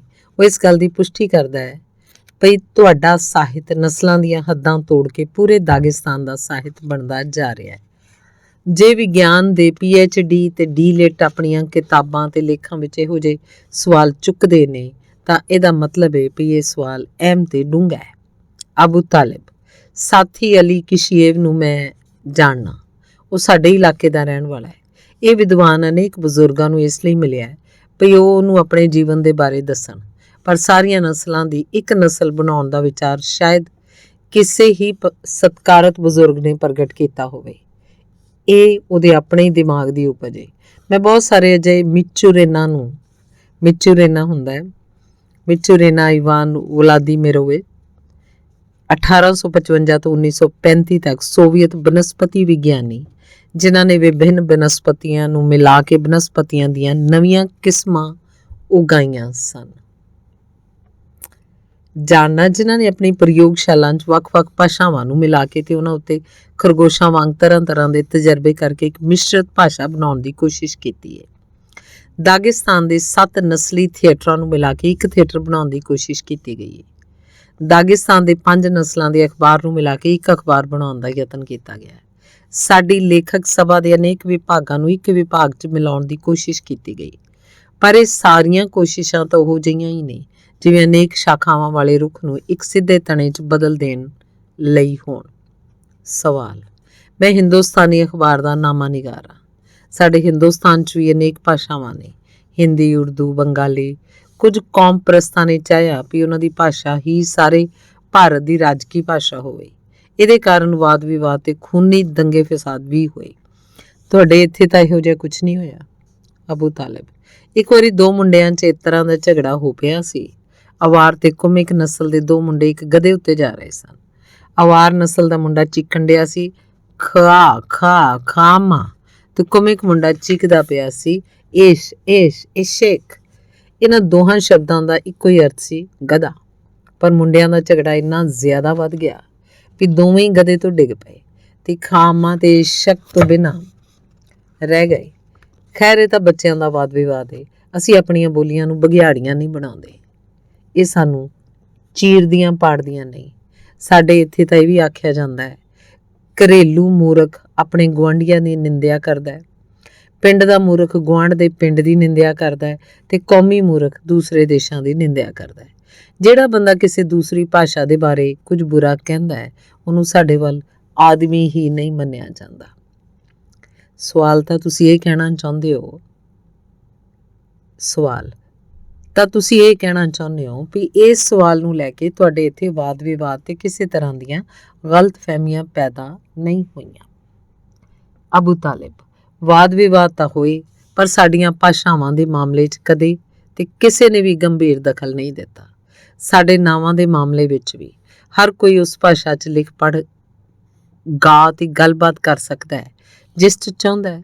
ਇਹ ਸਾਬਤ ਕਰਦਿਆਂ ਹੋਇਆਂ ਬਹਿਸ ਤਾਂ ਕੀਤੀ ਜਾ ਸਕਦੀ ਹੈ ਵੀ ਫਲਾਣੀ ਚੀਜ਼ ਚੰਗੀ ਜਾਂ ਭੈੜੀ, ਸਹੀ ਜਾਂ ਗਲਤ, ਸੁੰਦਰ ਜਾਂ ਕਰੂਪ ਹੈ, ਪਰ ਭਲਾ ਪੂਰੀਆਂ ਦੀਆਂ ਪੂਰੀਆਂ ਨਸਲਾਂ ਜਾਂ ਨੀਮ ਨਸਲਾਂ ਗਲਤ, ਬੁਰੀਆਂ ਜਾਂ ਕਰੂਪ ਹੋ ਸਕਦੀਆਂ ਨੇ? ਜੇ ਇਸ ਵਿਸ਼ੇ ਤੇ ਵਾਦ ਵਿਵਾਦ ਹੋਈ ਵੀ ਤਾਂ ਉਹਨਾਂ ਵਿੱਚ ਨਾ ਤਾਂ ਕਿਸੇ ਦੀ ਜਿੱਤ ਹੋਈ ਤੇ ਨਾ ਹੀ ਕਿਸੇ ਦੀ ਹਾਰ ਹੋਈ। ਸਵਾਲ, ਫਿਰ ਵੀ ਭਲਾ ਇਹ ਜ਼ਿਆਦਾ ਚੰਗਾ ਨਹੀਂ ਹੋਏਗਾ ਵੀ ਦਾਗਿਸਤਾਨ 'ਚ ਇੱਕ ਹੀ ਨਸਲ ਤੇ ਇੱਕ ਹੀ ਭਾਸ਼ਾ ਹੋਵੇ? ਅਬੂ ਤਾਲਿਬ, ਅਨੇਕ ਲੋਕ ਇਉਂ ਕਹਿੰਦੇ ਨੇ, ਕਾਸ਼ ਸਾਡੀ ਇੱਕੋ ਹੀ ਭਾਸ਼ਾ ਹੁੰਦੀ। ਲੰਗੜੇ ਰਾਜ਼ਬਾਦਿਨ ਨੇ ਜਾਰਜੀਆ ਉੱਤੇ ਆਪਣੀ ਇੱਕ ਚੜ੍ਹਾਈ ਦੇ ਵਕਤ ਜ਼ਾਰ ਇਰਾਕਲੀ ਨੂੰ ਇਹ ਕਿਹਾ, ਇਹ ਸਾਰੀ ਮੁਸੀਬਤ ਦੀ ਜੜ ਇਹ ਹੈ ਵੀ ਅਸੀਂ ਇੱਕ ਦੂਜੇ ਦੀ ਭਾਸ਼ਾ ਨਹੀਂ ਜਾਣਦੇ। ਹਾਜੀ ਮੁਰਾਦ ਨੇ ਹਾਈਦਾਕ ਤਾਬਾ ਸਾਰਾਨ ਤੋਂ ਆਪਣੇ ਇਮਾਮ ਨੂੰ ਇਹ ਲਿਖਿਆ, ਅਸੀਂ ਇੱਕ ਦੂਜੇ ਨੂੰ ਨਹੀਂ ਸਮਝੇ। ਬੇਸ਼ੱਕ ਇਹ ਜ਼ਿਆਦਾ ਚੰਗਾ ਰਹਿੰਦਾ ਹੈ ਜਦੋਂ ਲੋਕ ਸੌਖਿਆਂ ਹੀ ਤੇ ਪਹਿਲੇ ਹੀ ਸ਼ਬਦ ਨਾਲ ਇੱਕ ਦੂਜੇ ਨੂੰ ਸਮਝ ਜਾਂਦੇ ਨੇ। ਫਿਰ ਬਹੁਤ ਕੁਝ ਜ਼ਿਆਦਾ ਸੌਖਾ ਹੋ ਜਾਂਦਾ ਹੈ, ਕਿਤੇ ਘੱਟ ਮਿਹਨਤ ਨਾਲ ਬਹੁਤ ਕੁਝ ਪ੍ਰਾਪਤ ਕੀਤਾ ਜਾ ਸਕਦਾ ਹੈ। ਪਰ ਜੇ ਪਰਿਵਾਰ 'ਚ ਬਾਹਲੇ ਬੱਚੇ ਹੋਣ ਤਾਂ ਇਹਦੇ ਵਿੱਚ ਵੀ ਕੋਈ ਬੁਰੀ ਗੱਲ ਨਹੀਂ। ਪਰਿਵਾਰ ਨੂੰ ਹਰ ਬੱਚੇ ਦੀ ਚਿੰਤਾ ਕਰਨੀ ਚਾਹੀਦੀ ਹੈ। ਬਹੁਤ ਘੱਟ ਮਾਂ ਪਿਓ ਹੀ ਮਗਰੋਂ ਇਹਦੇ ਤੇ ਪਛਤਾਉਂਦੇ ਨੇ ਵੀ ਉਹਨਾਂ ਦੇ ਬੱਚੇ ਬਹੁਤੇ ਨੇ। ਕੁਝ ਲੋਕ ਕਹਿੰਦੇ ਨੇ, ਦੇਰ ਬੇਨਤ ਦੀਆਂ ਹੱਦਾਂ ਤੋਂ ਪਰਾਂ ਸਾਡੀ ਭਾਸ਼ਾ ਦੀ ਕਿਹਨੂੰ ਲੋੜ ਹੈ, ਸਾਨੂੰ ਤਾਂ ਉੱਥੇ ਕੋਈ ਵੀ ਨਹੀਂ ਸਮਝ ਸਕੇਗਾ। ਦੂਸਰੇ ਕਹਿੰਦੇ ਨੇ, ਅਰਾਕਾਨ ਦਰਰੇ ਤੋਂ ਗਾਂ ਸਾਡੀ ਭਾਸ਼ਾ ਕਿਸ ਕੰਮ ਦੀ ਹੈ। ਕੁਝ ਹੋਰ ਸ਼ਿਕਾਇਤ ਕਰਦੇ ਨੇ, ਸਾਡੇ ਗੀਤ ਤਾਂ ਸਾਗਰ ਤੱਕ ਵੀ ਨਹੀਂ ਪਹੁੰਚ ਸਕਣਗੇ। ਪਰ ਅਜਿਹੇ ਲੋਕ ਆਪਣੀਆਂ ਭਾਸ਼ਾਵਾਂ ਨੂੰ ਪੁਰਾਲੇਖ ਭਵਨਾਂ ਵਿੱਚ ਭੇਜਣ ਦੀ ਬਹੁਤ ਹੀ ਕਾਹਲੀ ਕਰਦੇ ਪਏ ਨੇ। ਸਵਾਲ, ਸਮੇਕਨ ਜਾਂ ਇਕਜੁੱਟਤਾ ਦੇ ਬਾਰੇ ਤੁਹਾਡੀ ਕੀ ਰਾਏ ਹੈ? ਅਬੂ ਤਾਲਿਬ, ਸਮੇਕਨ ਦੀ ਪਰਾਏ ਤੇ ਬੇਗਾਨੇ ਲੋਕਾਂ ਨੂੰ ਲੋੜ ਹੁੰਦੀ ਹੈ। ਭਰਾਵਾਂ ਨੇ ਸਮੇਕਨ ਤੋਂ ਕੀ ਲੈਣਾ ਦੇਣਾ? ਸਵਾਲ, ਫਿਰ ਵੀ ਇਸ ਲਈ ਭਰਾ ਨਾਲ ਗੱਲ ਕਰ ਸਕੇ ਉਹਨਾਂ ਦੀ ਇੱਕ ਹੀ ਭਾਸ਼ਾ ਹੋਣੀ ਚਾਹੀਦੀ ਹੈ। ਅਬੂ ਤਾਲਿਬ, ਸਾਡੇ ਇੱਥੇ ਇਹੋ ਜਿਹੀ ਇੱਕ ਭਾਸ਼ਾ ਹੈ। ਸਵਾਲ, ਕਿਹੜੀ? ਅਬੂ ਤਾਲਿਬ, ਉਹ ਭਾਸ਼ਾ ਜਿਹਦੇ 'ਚ ਇਸ ਵੇਲੇ ਅਸੀਂ ਤੁਹਾਡੇ ਨਾਲ ਗੱਲਬਾਤ ਕਰਨੇ ਪਏ ਹਾਂ। ਹਾਂ, ਇਹ ਰੂਸੀ ਭਾਸ਼ਾ ਹੈ। ਇਹਨੂੰ ਅਵਾਰ, ਦਾਰਗੀਨ, ਲੇਜ਼ਗੀਨ, ਕੁਮਿਕ, ਲੌਕ ਤੇ ਤਾਤ ਸਾਰੀਆਂ ਨਸਲਾਂ ਦੇ ਲੋਕ ਸਮਝਦੇ ਨੇ। ਅਬੂ ਤਾਲਿਬ ਨੇ ਲੇਰਮੋਨ ਤੋਂ ਪੁਸ਼ਕਿਨ ਤੇ ਲੈਨਨ ਦੀਆਂ ਤਸਵੀਰਾਂ ਵੱਲ ਇਸ਼ਾਰਾ ਕੀਤਾ। ਇਹਨਾਂ ਨਾਲ ਤਾਂ ਅਸੀਂ ਇੱਕ ਦੂਜੇ ਨੂੰ ਬੜੀ ਚੰਗੀ ਤਰ੍ਹਾਂ ਸਮਝਦੇ ਹਾਂ। ਸਵਾਲ, ਮੈਂ ਰਸੂਲ ਹਮਜ਼ਾ ਤੋਬ ਦੀਆਂ 2 ਜਲਦਾਂ ਛਪੀਆਂ ਰਚਨਾਵਾਂ ਪੜ੍ਹੀਆਂ ਨੇ। ਪਹਿਲੀ ਜਲਦ ਵਿੱਚ ਮਾਂ ਬੋਲੀ ਨਾਂ ਦੀ ਕਵਿਤਾ ਵਿੱਚ ਉਹਨਾਂ ਨੇ ਅਵਾਰ ਬੋਲੀ ਦਾ ਗੁਣਗਾਨ ਕੀਤਾ ਹੈ, ਪਰ ਦੂਜੀ ਜਲਦ ਵਿੱਚ ਇਸੇ ਸਿਰਲੇਖ ਦੀ ਕਵਿਤਾ 'ਚ ਉਹਨਾਂ ਨੇ ਰੂਸੀ ਭਾਸ਼ਾ ਦੀ ਉਸਤਤ ਕੀਤੀ ਹੈ। ਭਲਾ ਇੱਕੋ ਵੇਲੇ 2 ਘੋੜਿਆਂ ਉੱਤੇ ਸਵਾਰ ਹੋਇਆ ਜਾ ਸਕਦਾ ਹੈ? ਅਸੀਂ ਕਿਸ ਹਮਜ਼ਾ ਤੋਬ ਉੱਤੇ ਵਿਸ਼ਵਾਸ ਕਰੀਏ, ਪਹਿਲੀ ਜਾਂ ਦੂਸਰੀ ਜਲਦ ਵਾਲੇ ਹਮਜ਼ਾ ਤੋਬ ਉੱਤੇ? ਅਬੂ ਤਾਲਿਬ, ਇਸ ਸਵਾਲ ਦਾ ਖੁਦ ਰਸੂਲ ਹਮਜ਼ਾ ਤੋਬ ਵੀ ਜਵਾਬ ਦੇਣ। ਰਸੂਲ, ਮੈਂ ਵੀ ਇਹੀ ਸਮਝਣਾ ਵੀ ਇੱਕੋ ਵੇਲੇ ਦੋ ਘੋੜਿਆਂ ਤੇ ਸਵਾਰ ਨਹੀਂ ਹੋਇਆ ਜਾ ਸਕਦਾ, ਪਰ ਦੋ ਘੋੜਿਆਂ ਨੂੰ ਇੱਕੋ ਹੀ ਗੱਡੀ ਜਾਂ ਬੱਗੀ 'ਚ ਜੋਇਆ ਜਾ ਸਕਦਾ ਹੈ। ਦੋਵੇਂ ਬੱਗੀ ਨੂੰ ਖਿੱਚਣ ਦੋ ਘੋੜੇ, ਦੋ ਭਾਸ਼ਾਵਾਂ ਦਾਗਿਸਤਾਨ ਨੂੰ ਅੱਗੇ ਲੈ ਜਾਂਦੀਆਂ ਨੇ। ਉਹਨਾਂ 'ਚ ਇੱਕ ਰੂਸੀ ਏ, ਦੂਜੀ ਸਾਡੀ ਅਵਾਰ ਨਸਲ ਵਾਲਿਆਂ ਲਈ ਅਵਾਰ, ਲਾਕਾਂ ਲਈ ਲਾਕ। ਮੈਨੂੰ ਆਪਣੀ ਮਾਂ ਬੋਲੀ ਪਿਆਰੀ ਏ। ਮੈਨੂੰ ਆਪਣੀ ਦੂਜੀ ਮਾਂ ਬੋਲੀ ਵੀ ਪਿਆਰੀ ਏ, ਜਿਹੜੀ ਮੈਨੂੰ ਇਹਨਾਂ ਪਰਬਤਾਂ, ਇਹਨਾਂ ਪਹਾੜੀ ਪਗਡੰਡੀਆਂ ਵਿੱਚੋਂ ਪ੍ਰਿਥਵੀ ਦੇ ਖੁੱਲ੍ਹੇ ਵਿਸਥਾਰ, ਬਹੁਤ ਵੱਡੀ ਤੇ ਖੁਸ਼ਹਾਲ ਦੁਨੀਆ 'ਚ ਲੈ ਗਈ। ਸਕੇ ਨੂੰ ਹੀ ਮੈਂ ਸਕਾ ਕਹਿਣਾ, ਮੈਂ ਹੋਰ ਕੁਝ ਕਰ ਹੀ ਨਹੀਂ ਸਕਦਾ। ਸਵਾਲ, ਇਸ ਸੰਬੰਧ 'ਚ ਮੈਂ ਰਸੂਲ ਹਮਜ਼ਾ ਤੋਂ ਕੁਝ ਹੋਰ ਵੀ ਪੁੱਛਣਾ ਚਾਹੁੰਦਾ। ਆਪਣੀ ਕਵਿਤਾ 'ਚ ਉਹਨਾਂ ਨੇ ਲਿਖਿਆ, ਜੇ ਅਵਾਰ ਭਾਸ਼ਾ ਦੀ ਕਿਸਮਤ 'ਚ ਕੱਲ੍ਹ ਮਰਨਾ ਲਿਖਿਆ ਹੈ ਤਾਂ ਮੈਂ ਦਿਲ ਦੇ ਦੌਰੇ ਨਾਲ ਅੱਜ ਹੀ ਮਰ ਜਾ। ਪਰ ਤੁਹਾਡੇ ਇੱਧਰ ਤਾਂ ਇਹ ਵੀ ਆਖਿਆ ਜਾਂਦਾ ਵੀ ਜਦੋਂ ਵੱਡਾ ਆ ਜਾਏ ਤੇ ਛੋਟੇ ਨੂੰ ਉੱਠ ਕੇ ਖੜੇ ਹੋ ਜਾਣਾ ਚਾਹੀਦਾ ਹੈ। ਰੂਸੀ ਭਾਸ਼ਾ ਆ ਗਈ, ਭਲਾ ਛੋਟੀ ਸਥਾਨਕ ਭਾਸ਼ਾ ਨੂੰ ਉਹਦੇ ਲਈ ਆਪਣੀ ਥਾਂ ਛੱਡਣੀ ਨਹੀਂ ਚਾਹੀਦੀ। ਤੁਹਾਡੇ ਲੋਕਾਂ ਦੇ ਸ਼ਬਦਾਂ ਵਿੱਚ ਹੀ ਸਿਰ ਉੱਤੇ ਦੋ ਟੋਪੀਆਂ ਇਕੱਠੀਆਂ ਨਹੀਂ ਪਾਉਣੀਆਂ ਚਾਹੀਦੀਆਂ, ਜਾਂ ਕਾਹਦੇ ਲਈ ਇਕੱਠੀਆਂ ਹੀ ਦੋ ਸਿਗਰਟਾਂ ਮੂੰਹ 'ਚ ਪਾ ਲਈਆਂ ਜਾਣ। ਰਸੂਲ, ਭਾਸ਼ਾਵਾਂ ਨਾ ਤਾਂ ਟੋਪੀਆਂ ਨੇ ਨਾ ਸਿਗਰਟਾਂ। ਭਾਸ਼ਾ ਦੀ ਭਾਸ਼ਾ ਨਾਲ ਦੁਸ਼ਮਣੀ ਨਹੀਂ ਹੁੰਦੀ। ਇੱਕ ਗੀਤ ਦੂਜੇ ਗੀਤ ਨੂੰ ਕਤਲ ਨਹੀਂ ਕਰਦਾ। ਪੁਸ਼ਕਿਨ ਤੇ ਦਾਗਿਸਤਾਨ ਵਿੱਚ ਆ ਜਾਣ ਤੇ ਮਹਿਮੂਦ ਨੂੰ ਆਪਣੀ ਮਾਤ ਭੂਮੀ ਨਹੀਂ ਛੱਡਣੀ ਚਾਹੀਦੀ। ਲੇਰਮੋਨ ਤੋਂ ਕਾਹਦੇ ਲਈ ਬਾਤੀ ਰਾਏ ਦੀ ਥਾਂ ਲਏ। ਜੇ ਕੋਈ ਚੰਗਾ ਦੋਸਤ ਸਾਡੇ ਨਾਲ ਹੱਥ ਮਿਲਾਉਂਦਾ ਏ ਤਾਂ ਸਾਡਾ ਹੱਥ ਉਹਦੇ ਹੱਥ ਵਿੱਚ ਗਾਇਬ ਨਹੀਂ ਹੋ ਜਾਂਦਾ, ਉਹ ਵਧੇਰੇ ਗਰਮ ਤੇ ਮਜ਼ਬੂਤ ਹੀ ਹੋ ਜਾਂਦਾ ਹੈ। ਭਾਸ਼ਾਵਾਂ ਸਿਗਰਟਾਂ ਨਹੀਂ, ਜੀਵਨ ਦੇ ਚਿਰਾਗ ਨੇ। ਮੇਰੇ ਦੋ ਚਿਰਾਗ ਨੇ, ਇੱਕ ਨੇ ਪਿਤਾ ਪੁਰਖੀ ਘਰ ਦੀ ਖਿੜਕੀ ਤੋਂ ਮੇਰਾ ਰਾਹ ਰੋਸ਼ਨ ਕੀਤਾ, ਉਹਨੂੰ ਮੇਰੀ ਮਾਂ ਨੇ ਜਗਾਇਆ ਸੀ ਤਾਂ ਕਿ ਮੈਂ ਰਾਹ 'ਚ ਭਟਕ ਨਾ ਜਾਵਾਂ, ਤੇ ਜੇ ਇਹ ਚਿਰਾਗ ਬੁੱਝ ਜਾਏਗਾ ਤਾਂ ਸੱਚਮੁੱਚ ਮੇਰਾ ਜੀਵਨ ਚਿਰਾਗ ਵੀ ਬੁੱਝ ਨਾ ਜਾਏਗਾ। ਜੇ ਮੈਂ ਸਰੀਰਕ ਰੂਪ 'ਚ ਨਹੀਂ ਮਰਾਂਗਾ ਤਾਂ ਵੀ ਮੇਰਾ ਜੀਵਨ ਡੂੰਘੇ ਹਨੇਰੇ 'ਚ ਡੁੱਬ ਜਾਏਗਾ। ਦੂਸਰਾ ਚਿਰਾਗ ਮੇਰੇ ਮਹਾਨ ਦੇਸ਼, ਮੇਰੀ ਵੱਡੀ ਮਾਤ ਭੂਮੀ ਰੂਸ ਨੇ ਜਗਾਇਆ ਤਾਂ ਕਿ ਮੈਂ ਵੱਡੀ ਦੁਨੀਆ 'ਚ ਆਪਣਾ ਰਾਹ ਨਾ ਭੁੱਲ ਜਾਵਾਂ।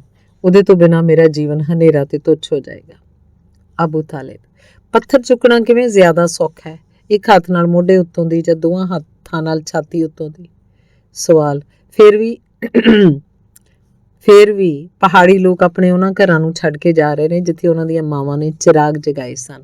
ਉਹ ਜਾ ਕੇ ਮੈਦਾਨਾਂ 'ਚ ਵਸਦੇ ਪਏ ਨੇ। ਅਬੂ ਤਾਲਿਬ, ਪਰ ਦੂਸਰੀਆਂ ਥਾਵਾਂ ਤੇ ਜਾ ਕੇ ਵਸਣ ਵੇਲੇ ਉਹ ਆਪਣੀ ਬੋਲੀ ਤੇ ਨਾਂ ਵੀ ਨਾਲ ਲੈ ਜਾਂਦੇ ਨੇ। ਉਹ ਆਪਣੀ ਸਮੂਰੀ ਟੋਪੀ ਵੀ ਲਿਜਾਣਾ ਨਹੀਂ ਭੁੱਲਦੇ। ਉਹਨਾਂ ਦੀਆਂ ਖਿੜਕੀਆਂ ਵਿੱਚ ਰੋਸ਼ਨੀ ਵੀ ਉਹੀ ਜਗਮਗਾਉਂਦੀ ਹੈ। ਸਵਾਲ, ਪਰ ਨਵੀਆਂ ਥਾਵਾਂ ਤੇ ਨੌਜਵਾਨ ਅਕਸਰ ਦੂਜੀਆਂ ਨਸਲਾਂ ਦੀਆਂ ਮੁਟਿਆਰਾਂ ਨਾਲ ਵਿਆਹ ਕਰਵਾ ਲੈਂਦੇ ਨੇ। ਉਹ ਕਿਸ ਬੋਲੀ 'ਚ ਗੱਲ ਕਰਦੇ ਨੇ ਤੇ ਬਾਅਦ ਵਿੱਚ ਉਹਨਾਂ ਦੇ ਬੱਚੇ ਕਿਸ ਬੋਲੀ 'ਚ ਗੱਲ ਕਰਦੇ ਨੇ? ਅਬੂ ਤਾਲਿਬ, ਸਾਡੇ ਇੱਧਰ ਇੱਕ ਪੁਰਾਣਾ ਕਿੱਸਾ ਹੈ। ਇੱਕ ਨੌਜਵਾਨ ਨੇ ਕਿਸੇ ਦੂਸਰੀ ਨਸਲ ਦੀ ਮੁਟਿਆਰ ਨਾਲ ਮੁਹੱਬਤ ਹੋ ਗਈ। ਉਹਨੇ ਉਹਦੇ ਨਾਲ ਵਿਆਹ ਕਰਨ ਦਾ ਫੈਸਲਾ ਕਰ ਲਿਆ। ਮੁਟਿਆਰ ਨੇ ਕਿਹਾ, ਮੈਂ ਤੇਰੇ ਨਾਲ ਉਦੋਂ ਵਿਆਹ ਕਰਾਵਾਂਗੀ ਜਦੋਂ ਤੂੰ ਮੇਰੀਆਂ 100 ਖਾਸ਼ਾਂ ਪੂਰੀਆਂ ਕਰ ਦੇਂਗਾ। ਨੌਜਵਾਨ ਉਹਦੇ ਖਪਤ ਪੂਰੇ ਕਰਨ ਲੱਗਾ। ਸਭ ਤੋਂ ਪਹਿਲਾਂ ਤਾਂ ਉਹਨੇ ਨੌਜਵਾਨ ਨੂੰ ਅਜਿਹੀ ਚੱਟਾਨ ਤੇ ਚੜ੍ਹਨ ਲਈ ਮਜਬੂਰ ਕੀਤਾ ਜਿਸ 'ਚ ਪੈਰ ਅੜਾਉਣ ਵਾਸਤੇ ਕੋਈ ਥਾਂ ਨਹੀਂ ਸੀ। ਇਹ ਤੋਂ ਬਾਅਦ ਇਸ ਚੱਟਾਨ ਦੇ ਹੇਠਾਂ ਛਾਲ ਮਾਰਨ ਲਈ ਕਿਹਾ। ਨੌਜਵਾਨ ਨੇ ਛਾਲ ਮਾਰ ਦਿੱਤੀ। ਉਹਦੀ ਲੱਤ ਉੱਤੇ ਸੱਟ ਲੱਗੀ। ਮੁਟਿਆਰ ਨੇ ਤੀਜੀ ਖਾਸ਼ ਇਹ ਦੱਸੀ ਵੀ ਉਹ ਲੰਗੜਾਏ ਬਿਨਾਂ ਤੁਰੇ। ਖੈਰ, ਨੌਜਵਾਨ ਨੇ ਲੰਗੜਾਉਣਾ ਬੰਦ ਕਰ ਦਿੱਤਾ। ਮੁਟਿਆਰ ਨੇ ਉਹਨੂੰ ਤਰ੍ਹਾਂ ਤਰ੍ਹਾਂ ਦੇ ਕੰਮ ਸੌਂਪੇ, ਜਿਵੇਂ ਖੁਰਜੀ ਨੂੰ ਭਿੱਜਣ ਨਾ ਦੇ ਕੇ ਤੈਰਦਿਆਂ ਹੋਇਆਂ ਨਦੀ ਨੂੰ ਪਾਰ ਕਰੇ, ਸਰਪਟ ਦੌੜੇ ਆਉਂਦੇ ਘੋੜੇ ਨੂੰ ਰੋਕ ਦੇਵੇ, ਘੋੜੇ ਨੂੰ ਗੋਡਿਆਂ ਭਾਰ ਹੋਣ ਲਈ ਮਜਬੂਰ ਕਰੇ, ਇੱਥੋਂ ਤੱਕ ਕਿ ਉਹ ਸੇਬ ਨੂੰ ਵੀ ਕੱਟ ਸੁੱਟੇ ਜਿਹਨੂੰ ਮੁਟਿਆਰ ਨੇ ਆਪਣੀ ਛਾਤੀ ਤੇ ਰੱਖ ਲਿਆ ਸੀ। ਤੇ ਨੌਜਵਾਨ ਨੇ ਮੁਟਿਆਰ ਦੇ 99 ਹੁਕਮ ਪੂਰੇ ਕਰ ਦਿੱਤੇ। ਸਿਰਫ ਇੱਕੋ ਹੀ ਬਾਕੀ ਰਹਿ ਗਿਆ। ਫਿਰ ਮੁਟਿਆਰ ਨੇ ਕਿਹਾ, ਹੁਣ ਤੂੰ ਆਪਣੀ ਮਾਂ, ਪਿਓ ਤੇ ਬੋਲੀ ਨੂੰ ਭੁੱਲ ਜਾ। ਇਹ ਸੁਣਦਿਆਂ ਨੌਜਵਾਨ ਛਾਲ ਮਾਰ ਕੇ ਘੋੜੇ ਤੇ ਸਵਾਰ ਹੋ ਗਿਆ ਤੇ ਸਦਾ ਲਈ ਉਹਦੇ ਨਾਲੋਂ ਨਾਤਾ ਤੋੜ ਕੇ ਚਲਾ ਗਿਆ। ਸਵਾਲ, ਕਿੱਸਾ ਖੂਬਸੂਰਤ ਹੈ ਪਰ ਹਕੀਕਤ ਕੀ ਹੈ? ਅਬੂ ਤਾਲਿਬ, ਹਕੀਕਤ ਇਹ ਹੈ ਕਿ ਕੋਈ ਨੌਜਵਾਨ ਤੇ ਮੁਟਿਆਰ ਜਦੋਂ ਦੰਪਤੀ ਜੀਵਨ ਸ਼ੁਰੂ ਕਰਦੇ ਨੇ ਤਾਂ ਆਪਣੇ ਉੱਤੇ ਬਹੁਤ ਸਾਰੀਆਂ ਜ਼ਿੰਮੇਵਾਰੀਆਂ ਲੈਂਦੇ ਨੇ, ਪਰ ਕੋਈ ਵੀ ਦੂਸਰੇ ਨੂੰ ਆਪਣੀ ਭਾਸ਼ਾ ਭੁੱਲ ਜਾਣ ਲਈ ਨਹੀਂ ਕਹਿੰਦਾ। ਇਹਦੇ ਉਲਟ ਹਰ ਕੋਈ ਦੂਜੇ ਦੀ ਭਾਸ਼ਾ ਨੂੰ ਜਾਣਨ ਦੀ ਕੋਸ਼ਿਸ਼ ਕਰਦਾ। ਹਕੀਕਤ ਇਹ ਹੈ ਕਿ ਅਸੀਂ ਬੜੀ ਉਦਾਸੀ ਨਾਲ ਤੇ ਫਿਟਕਾਰਦਿਆਂ ਹੋਇਆਂ ਉਹਨਾਂ ਵੱਲ ਵੇਖਦੇ ਹਾਂ ਜਿਹੜੇ ਆਪਣੇ ਮਾਂ ਪਿਓ ਦੀ ਭਾਸ਼ਾ ਨਹੀਂ ਜਾਣਦੇ। ਖੁਦ ਬੱਚੇ ਹੀ ਮਾਂ ਪਿਓ ਦੀ ਇਸ ਲਈ ਨਿੰਦਿਆ ਕਰਨ ਲੱਗ ਪੈਂਦੇ ਨੇ ਕਿ ਉਹਨਾਂ ਨੇ ਉਹਨਾਂ ਨੂੰ ਆਪਣੀ ਭਾਸ਼ਾ ਨਹੀਂ ਸਿਖਾਈ। ਅਜਿਹੇ ਲੋਕਾਂ ਉੱਤੇ ਤਰਸ ਆਉਂਦਾ ਹੈ। ਹਕੀਕਤ ਇਹ ਹੈ ਕਿ ਅਸੀਂ ਤੁਹਾਡੇ ਸਾਹਮਣੇ ਬੈਠੇ ਹਾਂ। ਇਹ ਪਈਆਂ ਨੇ ਸਾਡੀਆਂ ਕਵਿਤਾਵਾਂ, ਕਹਾਣੀਆਂ, ਨਾਵਲੇਟ ਤੇ ਕਿਤਾਬਾਂ। ਇਹ ਨੇ ਸਾਡੀਆਂ ਅਖਬਾਰਾਂ ਤੇ ਇਹ ਨੇ ਸਾਡੇ ਰਸਾਲੇ। ਇਹ ਵੱਖੋ ਵੱਖ ਭਾਸ਼ਾਵਾਂ 'ਚ ਛਪਦੀਆਂ ਨੇ ਤੇ ਹਰ ਸਾਲ ਵੱਧ ਤੋਂ ਵੱਧ ਗਿਣਤੀ ਛਾਪੀਆਂ ਜਾਂਦੀਆਂ ਨੇ। ਇਸ ਵਿਰਾਟ ਦੇਸ਼ ਨੇ ਸਾਡੀਆਂ ਬੋਲੀਆਂ ਨੂੰ ਪਿੱਛੇ ਨਹੀਂ ਧੱਕ ਦਿੱਤਾ। ਉਹਨੇ ਇਹਨਾਂ ਨੂੰ ਕਾਨੂੰਨੀ ਮਾਨਤਾ ਦਿੱਤੀ ਹੈ, ਉਹਨਾਂ ਦੀ ਪੁਸ਼ਟੀ ਕੀਤੀ ਹੈ ਤੇ ਉਹ ਤਾਰਿਆਂ ਵਾਂਗੂ ਜਗਮਗਾ ਪਈਆਂ ਨੇ ਤੇ ਤਾਰਿਕਾਂ ਤਾਰਿਕ ਤਾਰਿਕਾ ਨਾਲ ਗੱਲ ਕਰਦਾ ਹੈ। ਅਸੀਂ ਦੂਸਰਿਆਂ ਨੂੰ ਵੇਖਦੇ ਹਾਂ ਤੇ ਦੂਸਰੇ ਸਾਨੂੰ ਵੇਖਦੇ ਨੇ। ਜੇ ਇਉਂ ਨਾ ਹੁੰਦਾ ਤਾਂ ਤੁਸੀਂ ਵੀ ਸਾਡੇ ਬਾਰੇ ਕੁਝ ਨਾ ਸੁਣਿਆ ਹੁੰਦਾ, ਸਾਡੇ 'ਚ ਕੋਈ ਦਿਲਚਸਪੀ ਨਾ ਲਈ ਹੁੰਦੀ, ਸਾਡੀ ਇਹ ਮੁਲਾਕਾਤ ਵੀ ਨਾ ਹੁੰਦੀ। ਸੋ ਹਕੀਕਤ ਇਹੋ ਜਿਹੀ ਹੈ। ਸਵਾਲ ਜਵਾਬ। ਜੇ ਵਕਤ ਹੁੰਦਾ ਤਾਂ ਲੱਗਦਾ ਹੈ ਕਿ ਸਾਡਾ ਇਹ ਸੰਮੇਲਨ ਕਦੇ ਖਤਮ ਨਾ ਹੁੰਦਾ। ਸਾਰੇ ਜਨਗਣਾਂ 'ਚ ਲਗਾਤਾਰ ਭਾਸ਼ਾ ਦੇ ਬਾਰੇ ਗੱਲਬਾਤ ਹੁੰਦੀ ਰਹੀ ਹੈ ਤੇ ਹੋ ਰਹੀ ਹੈ, ਪਰ ਇਸ ਗੱਲਬਾਤ ਦਾ ਕਦੇ ਵੀ ਅੰਤ ਹੁੰਦਾ ਨਜ਼ਰ ਨਹੀਂ ਆਉਂਦਾ।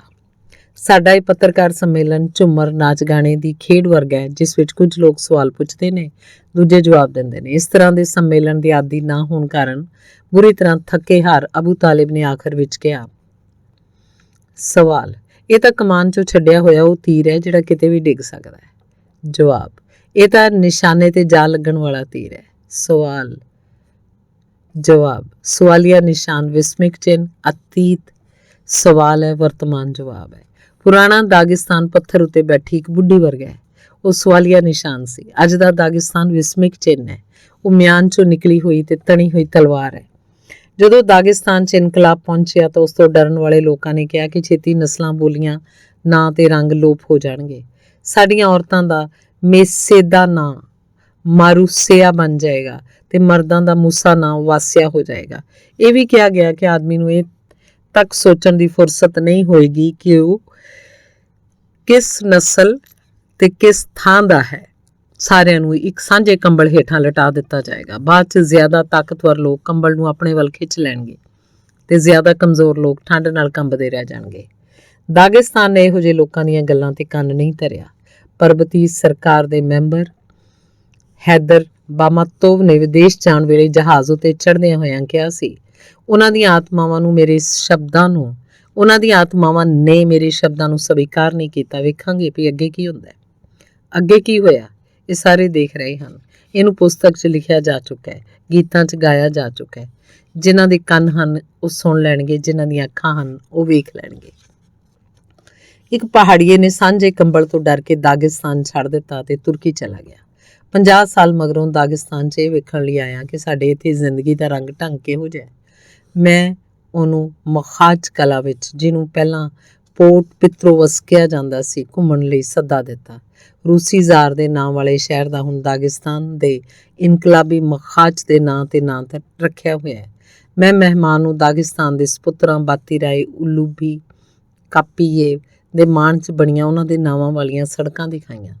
ਮਹਿਮਾਨ ਸਾਗਰ ਕੰਢੇ ਦੇ ਚੌਂਕ 'ਚ ਸੁਲੇਮਾਨ ਸਤਾਲਸਕੀ ਦੀ ਯਾਦਗਾਰ ਦੇਰ ਤੱਕ ਵੇਖਦਾ ਰਿਹਾ। ਲੈਨਿਨ ਸੜਕ ਉੱਤੇ ਉਹਨੇ ਮੇਰੇ ਪਿਤਾ ਹਮਜ਼ਾਦ ਦਾਸਾ ਦੀ ਯਾਦਗਾਰ ਵੇਖੀ। ਪਤਾ ਲੱਗਾ ਕਿ ਦਾਗਿਸਤਾਨ ਛੱਡ ਕੇ ਜਾਣ ਤੋਂ ਪਹਿਲਾਂ ਉਹ ਮੇਰੇ ਪਿਤਾ ਜੀ ਨੂੰ ਜਾਣਦਾ ਸੀ। ਵਿਗਿਆਨ ਅਕਾਦਮੀ ਦੀ ਸ਼ਾਖਾ ਦੇ ਵਿਦਵਾਨਾਂ ਨੇ ਉਹਦੇ ਨਾਲ ਮੁਲਾਕਾਤ ਕੀਤੀ। ਉਹਨੇ ਇਤਿਹਾਸ, ਭਾਸ਼ਾ ਤੇ ਸਾਹਿਤ ਦੇ ਵਿਗਿਆਨਕ ਖੋਜ ਇੰਸਟੀਚਿਊਟ ਦੇ ਹਮਕਾਰਕੁਨਾਂ ਨਾਲ ਗੱਲਬਾਤ ਕੀਤੀ। ਉਹਨੇ ਦਾਗਿਸਤਾਨ ਦੇ ਇਤਿਹਾਸ ਤੇ ਕਲਾ ਭਵਨਾਂ ਦੇ ਹਾਲ ਵੇਖੇ। ਉਹ ਯੂਨੀਵਰਸਿਟੀ ਵੀ ਗਿਆ ਜਿੱਥੇ ਪਹਾੜੀ ਗੱਭਰੂ ਮੁਟਿਆਰਾਂ 15 ਵਿਭਾਗਾਂ 'ਚ ਸਿੱਖਿਆ ਪ੍ਰਾਪਤ ਕਰਦੀਆਂ ਹਨ। ਸ਼ਾਮ ਨੂੰ ਅਸੀਂ ਰਾਜਕੀ ਅਵਾਰ ਥੀਏਟਰ ਗਏ। ਅਵਾਰ ਨਸਲ ਦੇ ਨਾਮ ਵਾਲੇ ਥੀਏਟਰ ਵਿੱਚ ਅਵਾਰ ਲੋਕੀ ਅਵਾਰ ਲੇਖਕ ਦਾ ਅਵਾਰ ਮੁਟਿਆਰ ਬਾਰੇ ਲਿਖਿਆ ਹੋਇਆ ਨਾਟਕ ਵੇਖ ਰਹੇ ਸਨ। ਇਹ ਹਾਜੀ ਜਾਲੋਵ ਦਾ ਲਿਖਿਆ ਹੋਇਆ ਅਣਖੀਲ ਮਾਰੀਨ ਨਾਟਕ ਸੀ। ਜਦੋਂ ਰੂਸੀ ਸੰਘ ਦੇ ਲੋਕ ਕਲਾਕਾਰ ਪਾਤੀਮਾਤ ਹਿਜ਼ਰੋਯੇਵਾ ਨੇ, ਜਿਹੜੀ ਮਾਰੀਨ ਦੀ ਭੂਮਿਕਾ ਨਿਭਾ ਰਹੀ ਸੀ, ਇੱਕ ਪੁਰਾਣਾ ਅਵਾਰ ਗਾਣਾ ਗਾਇਆ ਤਾਂ ਸਾਡਾ ਮਹਿਮਾਨ ਆਪਣੀਆਂ ਭਾਵਨਾਵਾਂ ਨੂੰ ਵੱਸ 'ਚ ਨਹੀਂ ਰੱਖ ਸਕਿਆ ਤੇ ਉਹਦੀਆਂ ਅੱਖਾਂ ਛਲਕ ਪਈਆਂ। ਚੌਂਕ 'ਚੋਂ ਦੇਰ ਤੱਕ ਲੈਨਿਨ ਦੀ ਯਾਦਗਾਰ ਦੇ ਸਾਹਮਣੇ ਖਲੋਤਾ ਰਿਹਾ। ਇਹਦੇ ਬਾਅਦ ਬੋਲਿਆ, ਮੈਂ ਇਹ ਸੁਪਨਾ ਤਾਂ ਨਹੀਂ ਵੇਖ ਰਿਹਾ। ਇਸ ਸੁਪਨੇ ਦੇ ਬਾਰੇ ਤੁਰਕੀ 'ਚ ਰਹਿਣ ਵਾਲੇ ਅਵਾਰ ਨਸਲ ਦੇ ਲੋਕਾਂ ਨੂੰ ਦੱਸਿਓ ਜੇ। ਉਹ ਯਕੀਨ ਨਹੀਂ ਕਰਨਗੇ। ਜੇ ਮੈਂ ਆਪਣੀਆਂ ਅੱਖਾਂ ਨਾਲ ਇਹ ਸਭ ਕੁਝ ਨਾ ਵੇਖਿਆ ਹੁੰਦਾ ਤਾਂ ਮੈਂ ਵੀ ਯਕੀਨ ਨਾ ਕਰਦਾ। ਅਬੂ ਤਾਲਿਬ ਨੇ ਇਉਂ ਕਿਹਾ ਸੀ। ਪਹਿਲੀ ਵਾਰ ਮੈਂ ਬਾਂਸ ਵੱਢਿਆ, ਉਹਦੀ ਬੰਸਰੀ ਬਣਾਈ, ਉਹਨੂੰ ਵਜਾਇਆ। ਮੇਰੇ ਪਿੰਡ ਨੇ ਮੇਰੀ ਬੰਸਰੀ ਦੀ ਆਵਾਜ਼ ਸੁਣੀ। ਇਹ ਤੋਂ ਬਾਅਦ ਮੈਂ ਰੁੱਖ ਦੀ ਵੱਡੀ ਟਾਹਣੀ ਵੱਢੀ, ਉਹਦੀ ਤੁਰੀ ਬਣਾਈ ਤੇ ਉਸ ਉੱਤੇ ਦੂਸਰਾ ਗਾਣਾ ਗਾਇਆ। ਮੇਰੀ ਆਵਾਜ਼ ਦੂਰ ਪਹਾੜਾਂ ਤੱਕ ਸੁਣੀ ਗਈ। ਇਸ ਤੋਂ ਬਾਅਦ ਮੈਂ ਰੁੱਖ ਵੱਢ ਕੇ ਉਹਦਾ ਜ਼ੁਰਨਾ ਬਣਾਇਆ ਤੇ ਉਹਦੀ ਆਵਾਜ਼ ਸਾਰੇ ਦਾਗਿਸਤਾਨ 'ਚ ਗੂੰਜ ਗਈ। ਇਸ ਤੋਂ ਬਾਅਦ ਮੈਂ ਛੋਟੀ ਜਿਹੀ ਪੈਨਸਿਲ ਲੈ ਕੇ ਕਾਗਜ਼ ਉੱਤੇ ਕਵਿਤਾ ਲਿਖ ਦਿੱਤੀ। ਉਹ ਦਾਗਿਸਤਾਨ ਦੀਆਂ ਹੱਦਾਂ ਤੋਂ ਕਿਤੇ ਦੂਰ ਉੱਡ ਗਈ। ਸੋ ਭਾਸ਼ਾਵਾਂ ਵੰਡਣ ਵਾਲੇ ਰੱਬ ਦੇ ਦੂਤ, ਤੇਰਾ ਇੱਕ ਵਾਰ ਫਿਰ ਸ਼ੁਕਰੀਆ। ਇਸ ਚੀਜ਼ ਵਾਸਤੇ ਸ਼ੁਕਰੀਆ ਕਿ ਤੂੰ ਸਾਡੇ ਪਰਬਤਾਂ, ਸਾਡੇ ਪਿੰਡਾਂ, ਸਾਡੇ ਦਿਲਾਂ ਦੀ ਅਵੱਗਿਆ ਨਹੀਂ ਕੀਤੀ। ਉਹਨਾਂ ਸਭ ਦਾ ਸ਼ੁਕਰੀਆ ਜਿਹੜੇ ਆਪਣੀਆਂ ਮਾਂ ਬੋਲੀਆਂ ਵਿੱਚ ਗਾਉਂਦੇ ਤੇ ਸੋਚਦੇ ਹਨ। ਧੰਨਵਾਦ।